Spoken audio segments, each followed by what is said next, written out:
So yeah, that's all I had to say on the media thing. Yeah. It's not just in popular media and culture that we're seeing this subtle conflation of perversion, if you like, of what the understanding of what a psychopath is.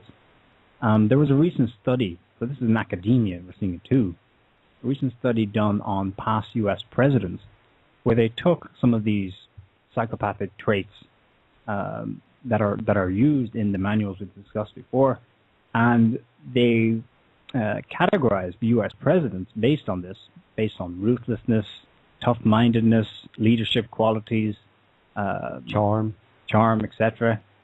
And the result of it was to put JFK at the top of the pile. Which is just absolutely insane, because of course... And by the way, George Bush was quite a bit down. Yeah, but George Bush has got to have been one of the most psychopathic presidents we've ever seen. All you have to do to see George Bush is go back to that time when that lady was being executed on death row, and there's a recording. Carla Faye Tucker. Yeah, Carla Faye Tucker, where there's a recording of him laughing and mocking her. Oh, please don't kill me, don't fry me, and he's laughing about it.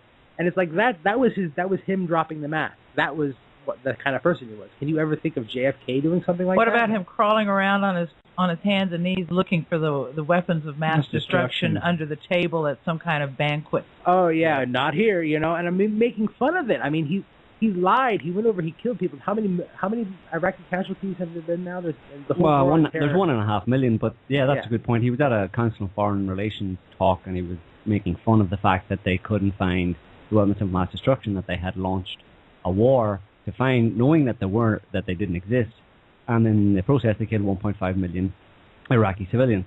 And Obama, in similar style, a few years ago at another kind of dinner, it might have been the annual press dinner, where he made a joke about drones. Oh yeah, 2 words. Predator drones. You never see him coming, and everybody laughed, and and these are on a daily basis, possibly even that day. These drones that he's talking about blew away an entire Pakistani family or an Afghani family that were at a wedding or something like that.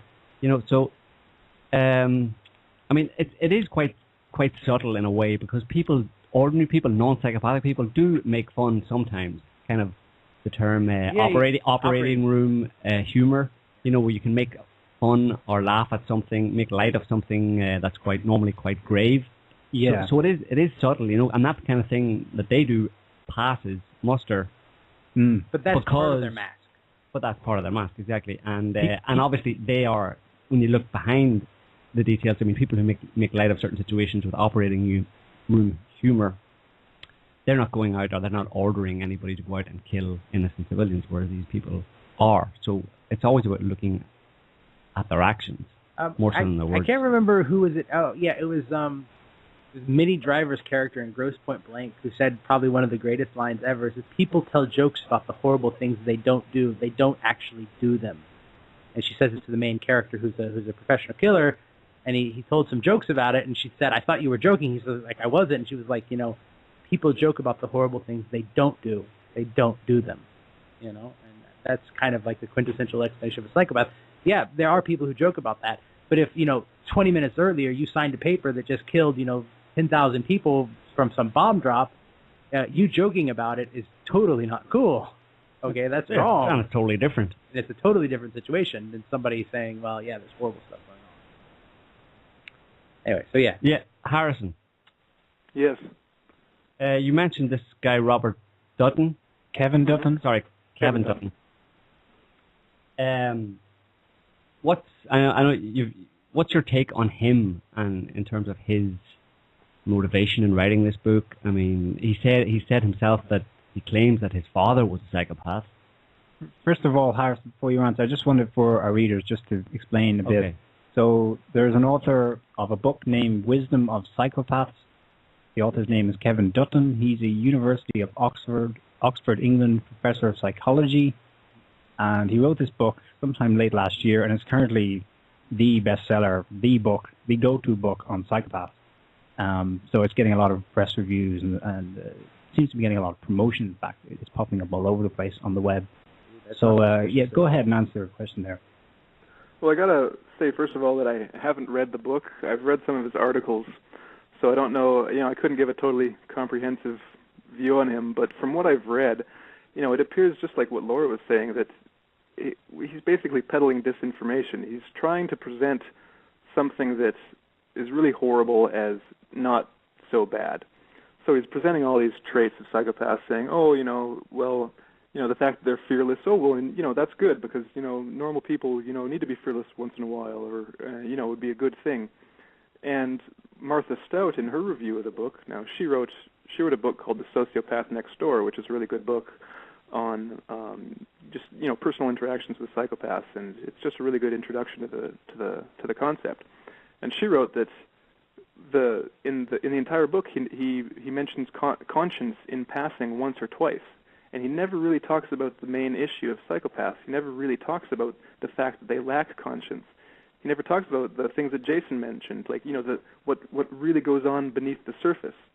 So it's really this superficial view of psychopaths that just feeds into the disinformation about the topic, and so we get this phenomenon where the traits of psychopaths, in the media we might call someone a psychopath. Let's say that someone calls Wolverine a psychopath when he's not, and then once we've made that connection, we have in our minds disinformation about psychopaths. So we think that psychopaths are a certain way. We think that maybe there's a heart of gold underneath the evil exterior. Maybe there's something that can be saved within, and maybe they're just a soul in struggle, and all they need is a bit of nurture, to become a good person.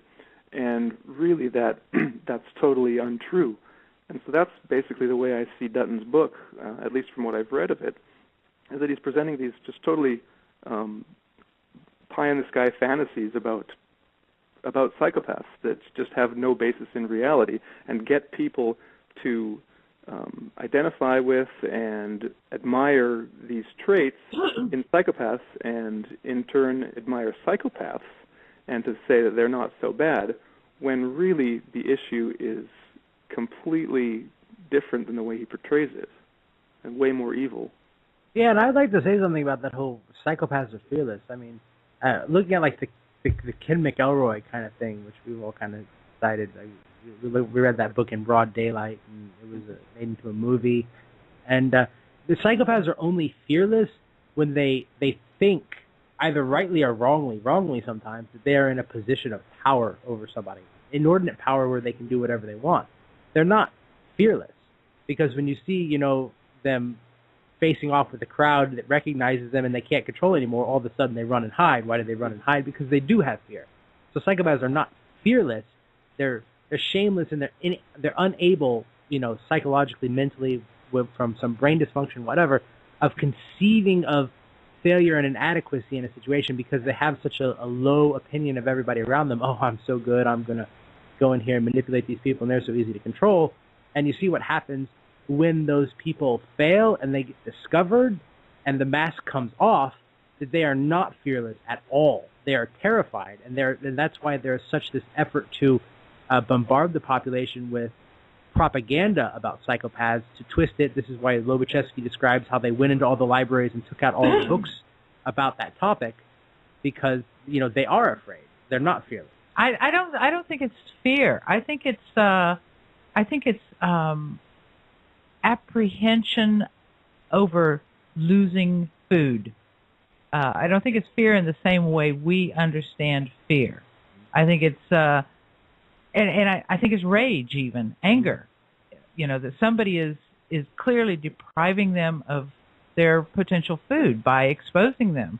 That's been what I've seen, what I've experienced, is that when you seek to expose them, they get angry and they come at you in a rageful way. Because if you think about this movie that you're talking about, this book, this Ken McElroy, when he realized that he was going to be put in a position where he would no longer have food, he set himself up to be killed. Basically, he pushed the envelope too far, and the people in the town where he lived, where he had been controlling everybody for years, they all gathered together and assassinated him. Essentially, they got into vigilante violence and killed him. But I I don't think that he didn't know that would happen. I mean, if he didn't know that that's where it was going to end, then we're just seeing an extreme example of the Dunning-Kruger effect. Yeah, and one of the questions that I've had and I haven't been able to answer for a long time is whether or not psychopaths know they are psychopaths. Yeah. Know they are different from other people. Personally, while I can't be sure, I tend to think they don't. I tend to think that they're basically just a force of nature. They just do what they do. They in the same way that, you know, people don't question, ordinary normal people don't question whether they're fundamentally different from anyone else. I tend to think that psychopaths would do the same. That they don't sit around and they're not smart enough in a way to notice that. But Lobachevsky says they do know they're different. They know they're different. I know, but But like they just in terms of different. They think that they're elite and have a right. Different in the sense of better, but not different in the sense of knowing their own psychological or internal makeup and knowing that there's this vast gulf between them and normal people in terms of empathy. Yeah, I agree.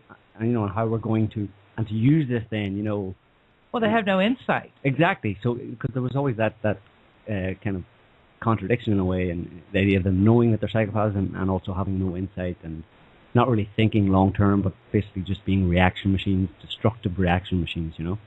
So well, I think that if they know that they're different in some sense, it's kind of almost on an instinctual level. Like they'll be able to identify the easy prey. They'll be able to say, okay, well that person's an easy victim. So like on some level they know who's an easy mark, and they know that they'll be able to have power over them. I agree with you that they don't really think about it too much. Like they don't really analyze it and say, oh, it's because that person has a conscience, because they don't understand what a conscience is. They just see that this person will act in certain ways that will make them able to be manipulated to get something that they want. But so I think that on some level they know they can identify, you know, a person who is different from them, who is easy prey, but I don't think they actually put it into the concepts that we do.